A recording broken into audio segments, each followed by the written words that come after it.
Yeah, you better get your hands off of Syria. Don't believe all the media hysteria. They say the whole country is against the side. What about every single pro-government march? What about the character of the opposition? What kind of government do they really envision? It's like Libya 2.0 if you ask me. The CIA is now just sitting and laughing. They take popular discontent and spin it.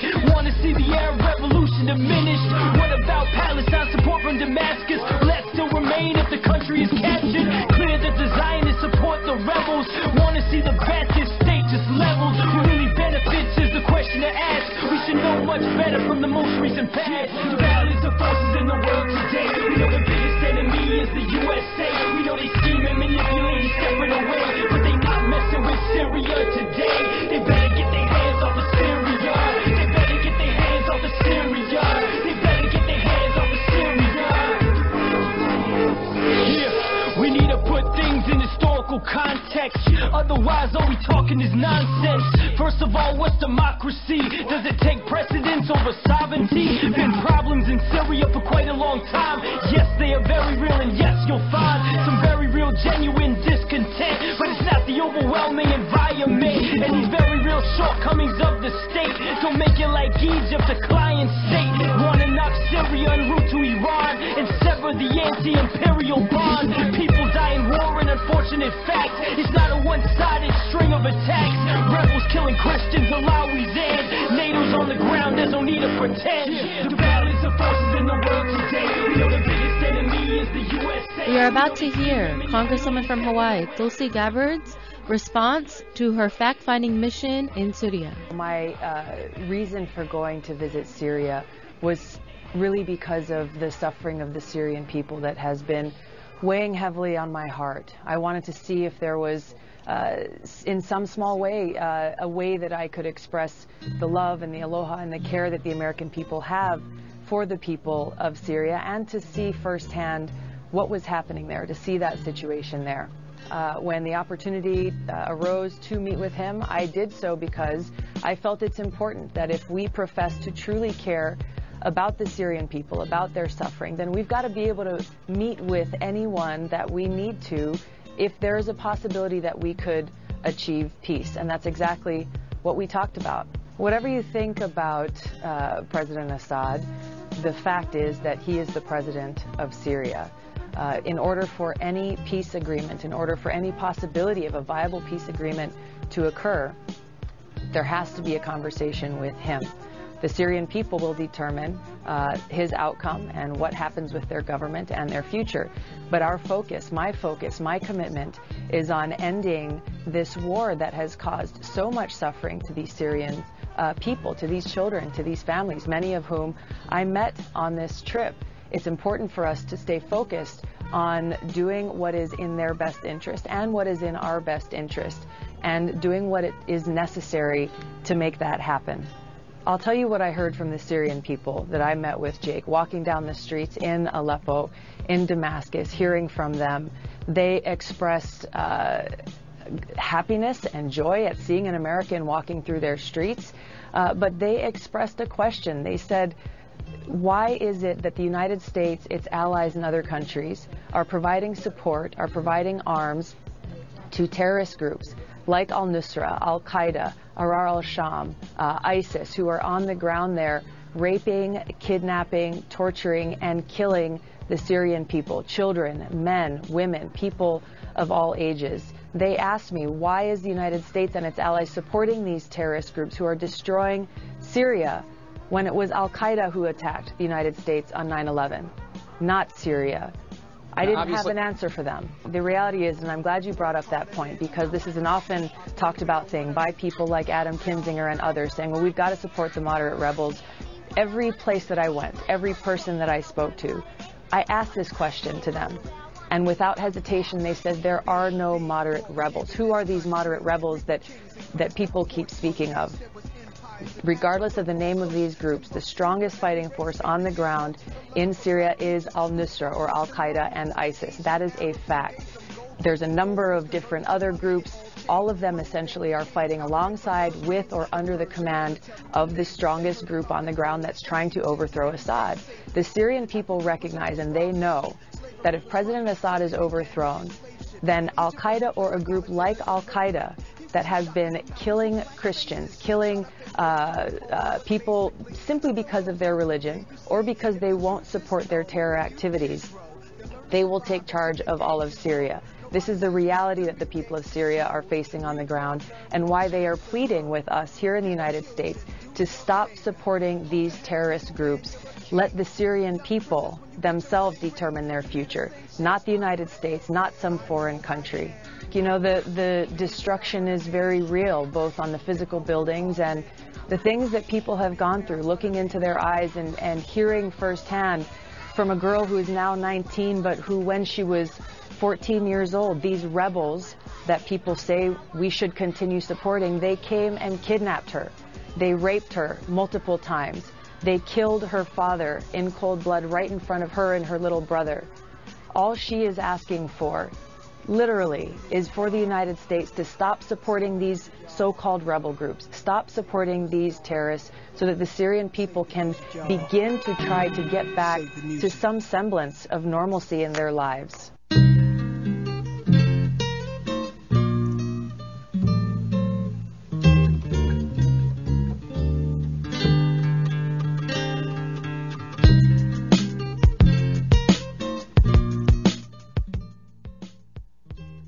This is Sister Thage here at Freedom Now, and I'd like to welcome back to Freedom Now our brother Johnny Achi, who is with the Arab Americans for Syria. Welcome, Brother Johnny.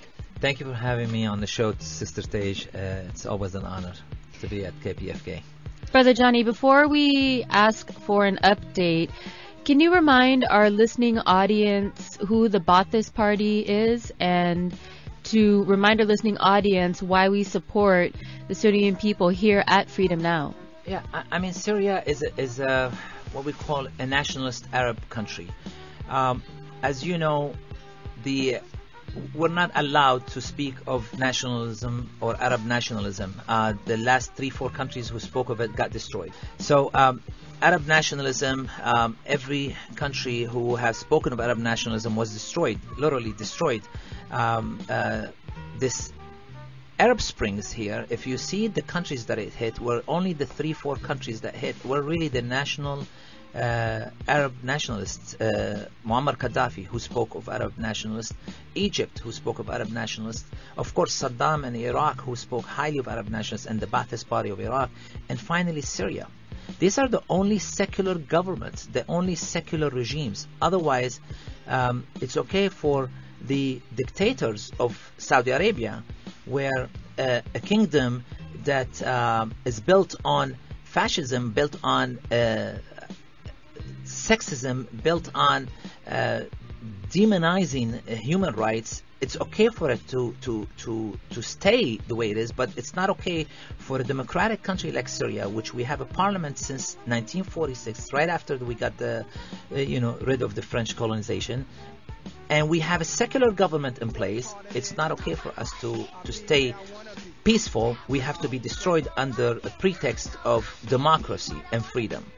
So the Ba'ath Party, which called for unification of the Arab world, anytime any leader speaks of him, he becomes a dictator and must be destroyed. And that's what they did, truly. They sidelined Egypt's army, they destroyed the Iraqi army, and they're trying today to destroy the Syrian army. So there'll be no but one strong army in the region, and that is the Zionist State's army, and its occupation of Palestinian land and Arab land. Thank you. There's so much happening in Syria. Can you give us an update? Since on the ground, I believe since the liberation of Aleppo, which of course to us Syrians represent the U.S. most serious setback in 15 years, we believe that since the liberation of Aleppo, things have changed on the ground and also on the international arena. Now we see more countries are realizing that the peace talks have to resume, and it seems like unless you win on the ground, you cannot really force the peace talks. We see Turkey, one of the main players that have a lot to do with the Syrian crisis in the last 6 years, supporting all these jihadist and takfiri groups who have entered Syria through Turkey, allowing all these weapons, heavy artillery, to enter Syria through Turkey, of course, with the coordination of the CIA for the last 5 years. They realize that it's time to end this, because it seems like the Syrian army is gaining more and more ground. Again, the liberation of Aleppo signaled the end of this campaign of terror against Syria, the end of that regime change proxy war against Syria. And it forced the international community to realize that we have to go with the Syrian terms. And the Syrian terms have always been peace talks. The Syrian terms from day one said, we want to end this war on terror. We want to stop the funding of terrorists in Syria so we can speak Syrians to Syrians without any foreign interventions. So finally, the Russians hosted the talks in what would they call a neutral place, Kazakhstan, in the capital of Astana. It was hosted by Russians and Turkey, out of all parties, who now wanted to play a neutral role, and Iran. So the Syrian government was presented by the Syrian ambassador to the UN, Dr. Bashar al-Jafari, and facing a bunch of literally what we still consider them to be terrorists guys, but they said they wanted to separate themselves from ISIS and Nusra, and they want to have or engage in the peace talks, or engage at least in the ceasefire. So that meeting took place a couple of days ago, and again in Astana, Kazakhstan. It was a 2 days talk, and they come out with the 3 points. The final agreement wasn't signed. It was just really announced yesterday by the Russians that there will be a trilateral mechanism to ensure the implementation of the ceasefire that is in place.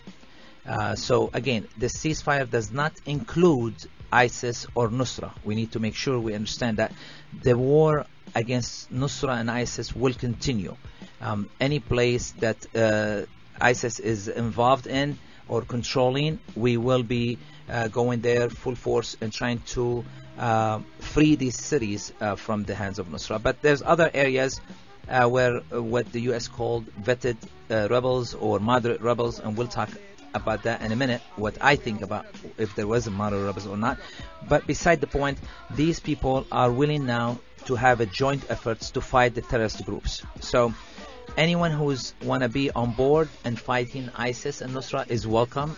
Syrians, of course, only on the ground, meaning we don't want any foreign rebels or foreign fighters in Syria. We want them all out eventually. The second point was to separate the armed opposition again from the terrorist groups, and that again was compromised by the Syrian government. We cannot just continue to say there is no terrorist, there is no moderate groups in Syria. We need to go with the international community. When they agree at least that there is ISIS and there is Nusra, we're willing to agree that there are less radical factions on the ground, yes, in Syria fighting. But in our opinion, anyone who carries weapons against his own people should be and is considered a terrorist. The most important point is the urgent need to jumpstart the peace talks in Geneva. And this is really the ultimate point that we want to get to. We want to get the whole international community to be really a true broker of peace in Syria, not a true broker of war. Every single party who has been trying to be involved in Syria so far has not shown genuine intention for true peace in Syria. Have they always continued to support terrorism while they acting like they would want to fight terrorism? The US administration, the previous administration at least for the last 5 years, have been supported, funding, assisting, training and facilitating Nusra and other terrorist groups on the ground. United States weapons that was sent through Turkey to the Syrian, what they call moderate opposition, ended up all in the hands of Nusra and ISIS, and that's no longer a secret. Thank you. Again, we are speaking with Brother Johnny Achi, who is with the Arab Americans for Syria. And so next we wanted to talk about the Syrian people's response to the new Trump administration. Now, the new administration, what kind of hopes do we have? As a Syrian American, I can honestly tell you, I don't really look for the U.S. administration, whether it's a Republican or Democrat, to be any different. For Syrians, there is no difference between Trump or Obama, simply because the foreign policy does not really change drastically whether there is a Republican or a Democrat in the White House.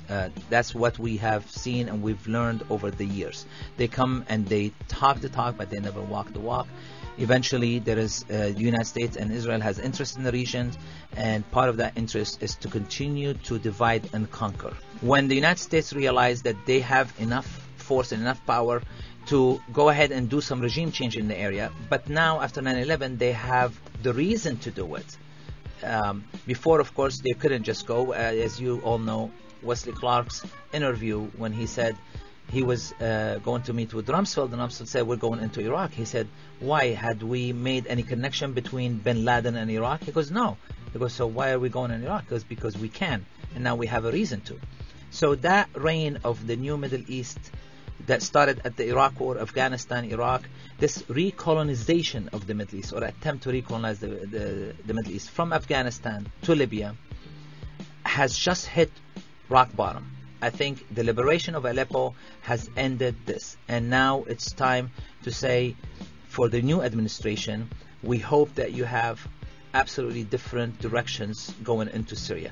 He's talked already about some, no-fly zone or safety zones. I don't know, we've heard this for the last 6 years. What I do believe that Trump is sincere about one thing is fighting terrorism. I think he made it clear in his State of the Union or inauguration speech that he will be fighting ISIS, and ISIS will soon cease to exist. That kind of talk we welcome, because the Syrian people have suffered for the last 6 years on the hand of ISIS, and unfortunately the mainstream media has not really represented the truth about what's really happening in Syria.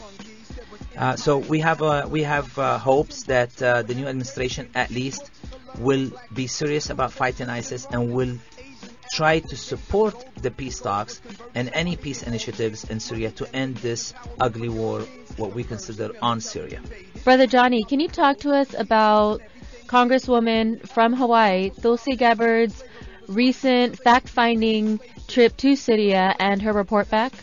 What I would like to say is I would love to see more Americans, more congressmen, just get off their behinds and do their due diligence, do their investigation, their fact-finding before submitting catastrophic bills on countries like Syria, and before it Libya, and before it Iraq, where millions of people have lost their lives and some great civilizations have been destroyed because we were never presented with the truth, nor did we bother to investigate or fact-find the truth.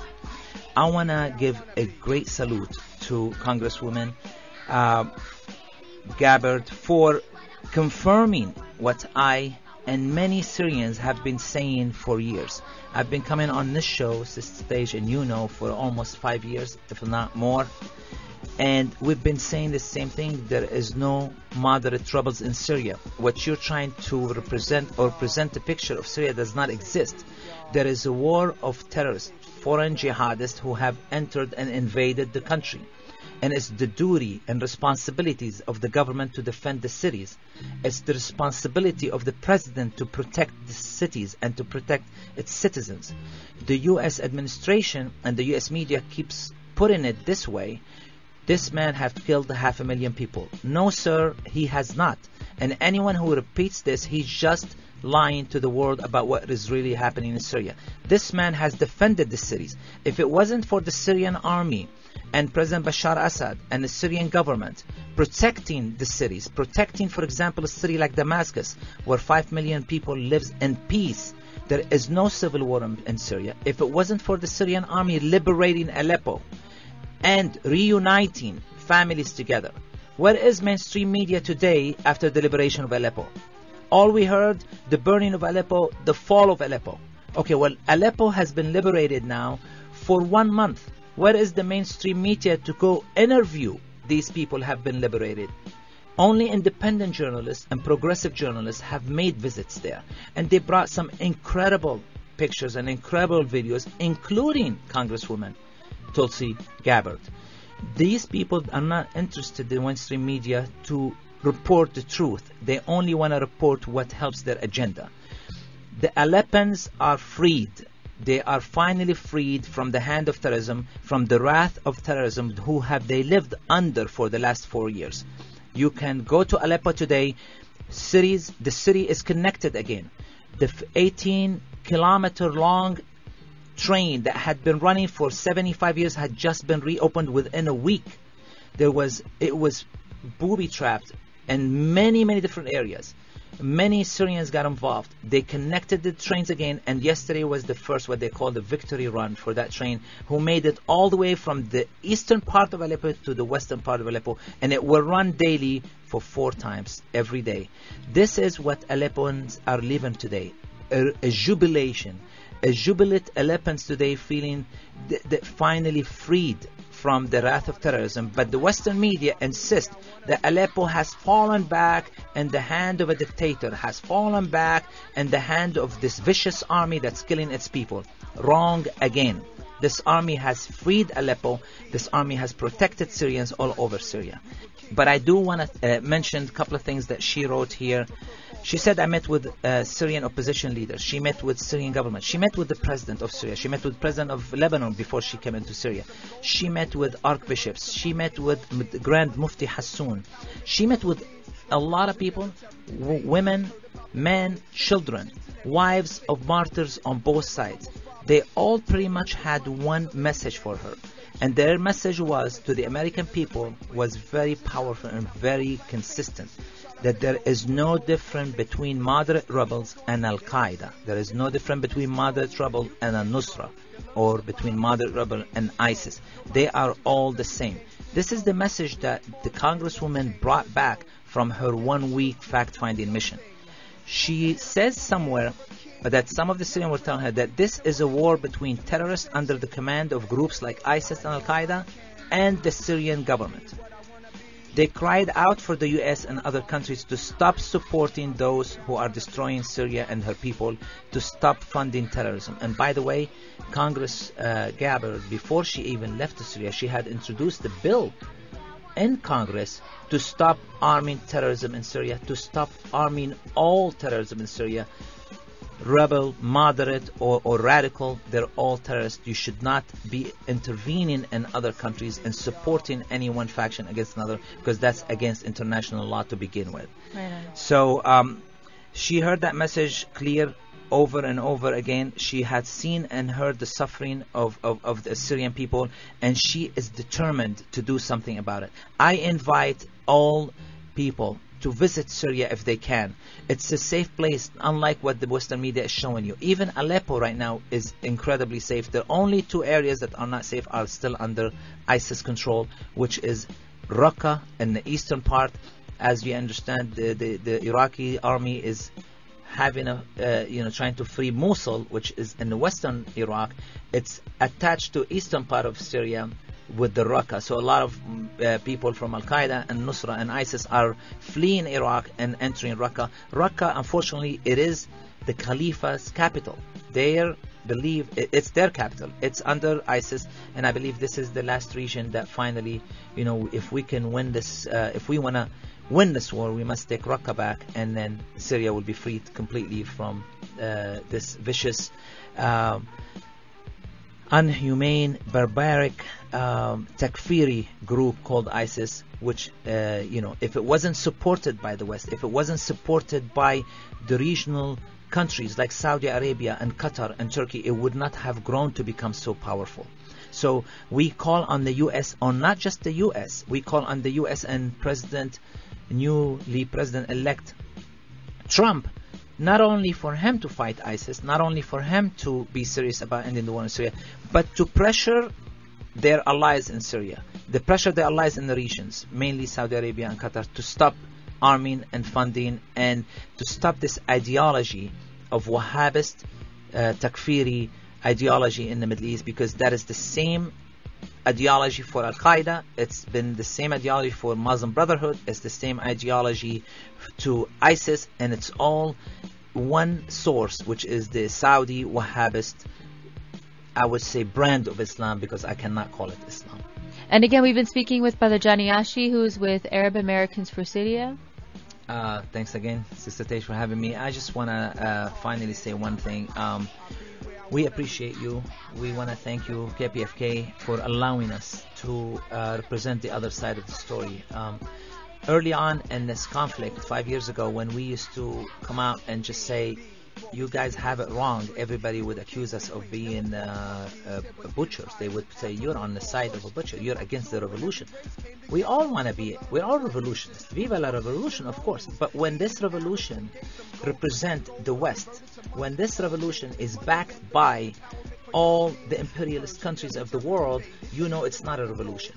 What the true revolution is, what the Syrian people did by resisting this pretext, or this is proxy war on Syria packaged under so-called revolution. The true revolution is what the Syrian army did, along with the Syrian people, along with Hezbollah, yes, along with Iran, yes, along with Russia. This resistive arc today has resisted this war, proxy wars on the Middle East. And again, we ask on the American people to listen, to look out for more media outlets. Do not listen to your mainstream media. I must say, it is all about fake news. We've resisted it from day one. We've written letters to CNN, letting them know, to Anderson Cooper, to many shows when they were presenting wrong information about Syria. And I would go visit Syria and come back with real information. I would present them with facts, videos, pictures. Never were they interested in the truth. They were just interested in continuing their agenda, destroying Syria, regime change. So I believe that the only way to resolve this crisis in Syria, if you are interested, if the US and the West is finally interested, is to assist the victims of this conflict by ending the fighting, not by escalating the fighting. You sending weapons, training fighters is not going to end this fight. It's only trying to escalate it. The Syrian people have the right to elect their leaders and to determine their own future. Let them make that decision for themselves. If they choose Bashar Assad, so be it. They feel their leaders because they feel him. He did not run away. He took the heat. He stood against the world. He took every name in the book and he fought alongside his people to free the cities, to free the country from the wrath of terrorism, and we have succeeded. So we call on the United States government to seize all military, all political, all economic assistance to armed opposition groups in Syria, and to take actions to pressure the allies, the US allies, to do the same in the Middle East and in the region. Thank you, Brother Johnny. Thank you so much for having me. Thank you.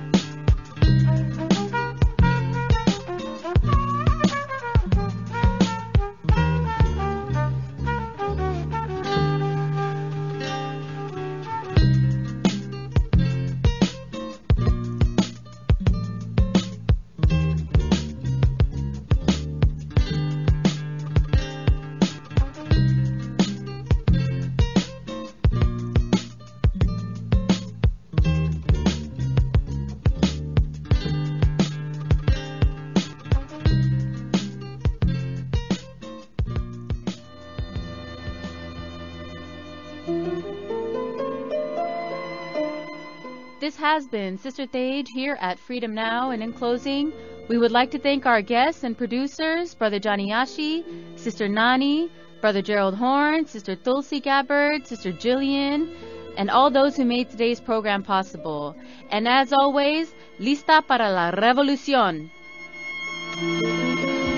Work hard at it. I'll be where I want to be. Now, go.